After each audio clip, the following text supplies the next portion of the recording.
Kenapa banyak orang bilang bahwasanya Indonesia itu susah menjadi negara maju? Ya karena kita terdapat sebuah paradoks yang membuat Indonesia itu selalu balik ke keadaan semula. Nah, paradoks yang pertama ya, kalau kita lihat di sebuah data, Indonesia itu menjadi negara paling religius, nomor 7 di dunia ya, karena alasannya ya mayoritas penduduk Indonesia itu beragama. Dan banyak juga wisata-wisata yang sudah menerapkan adanya tempat ibadah di beberapa agama. Hingga ya wajar ketika dikatakan sebagai negara yang religius. Tapi di saat yang bersamaan, Indonesia juga ternyata menjadi negara nomor 3 dengan pengunjung situs Pekop terbesar di dunia. Ini sangat-sangat aneh ya. Kenapa negara dengan julukan religius itu justru malah otaknya itu terbilang agak beringas gitu ya terhadap hal-hal seperti itu? Apakah ini yang kemudian menjadi alasan kenapa semakin dilarang itu orang semakin kepo? Dan ketika semakin dilarang itu, orang akan semakin nikmat untuk menjalankan hal yang dilarang itu.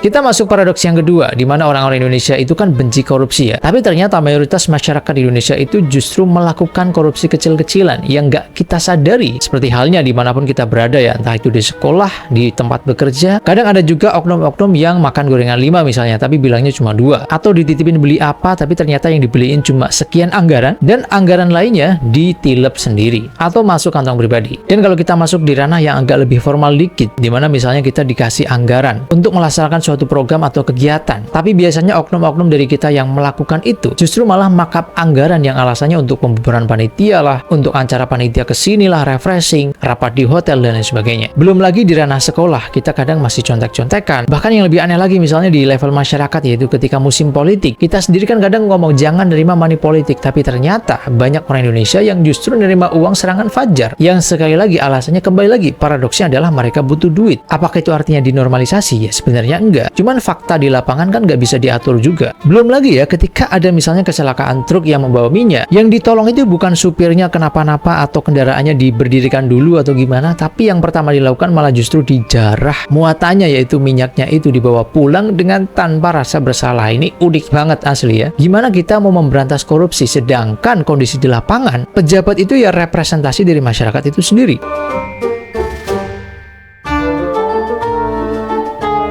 Paradoks yang ketiga, kalau kita lihat di ranah pendidikan ya, Indonesia itu dikatakan ketinggalan 128 tahun. Dan secara umum ya, pendidikan di Indonesia juga belum maju seperti negara lain. Salah satu yang menjadi alasan utama adalah kurangnya guru yang profesional karena mungkin gajinya rendah. Terutama guru-guru honorer yang gajinya itu masih di bawah standar banget. Sehingga gimana mau mengajar secara maksimal orang gajinya ada sedikit kayak gitu? Tapi paradoksnya adalah ketika gaji ingin dinaikkan, ternyata di saat yang bersamaan kompetensi dari guru tersebut nilainya juga sangat rendah rata-ratanya. Bahkan ada salah satu sumber yang mengatakan nilainya itu rata-rata 50,64. Ini miris juga sih sebenarnya. Nah, khawatirnya nih dengan adanya paradoks korupsi dan juga pendidikan ini, ketika gaji guru dinaikkan itu justru yang pertama kali dipikirkan itu bukan tentang murid, tapi justru kepentingan pribadi, misalnya mobil baru, kredit, sehingga secara pengajaran akan kualitasnya sama. Makanya ini perlu sebuah revolusi yang tidak hanya digaji, tetapi dari secara keseluruhan, baik dari fasilitasnya, kompetensi gurunya, maupun gajinya. Karena kalau tidak, misalnya guru-guru ini tetap mengajar dan murid lulusannya nanti juga akan menjadi guru dan mengajarkan hal yang sama, maka ini akan muter-muter di lingkaran setan terus-menerus dan tidak akan ada habisnya.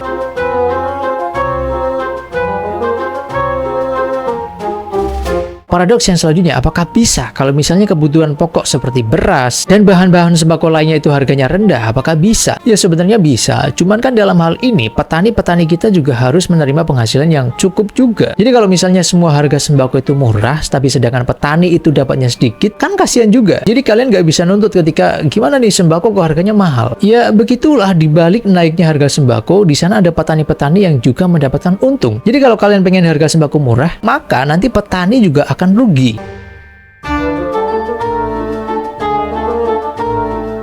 Udah paradoks selanjutnya soal infrastruktur ya. Banyak dari kita berharap kenapa jalan tol itu nggak gratis gitu. Kenapa fasilitas-fasilitas umum itu nggak dibuat gratis aja? Masalahnya adalah ketika semua fasilitas itu gratis, maka pemasukan negara harus besar. Nah, salah satu pemasukan negara terbesar adalah pajak. Problemnya ketika pajak itu ingin dinaikkan beberapa persen aja langsung didemo. Karena di negara-negara maju sana ya pajaknya itu tinggi banget.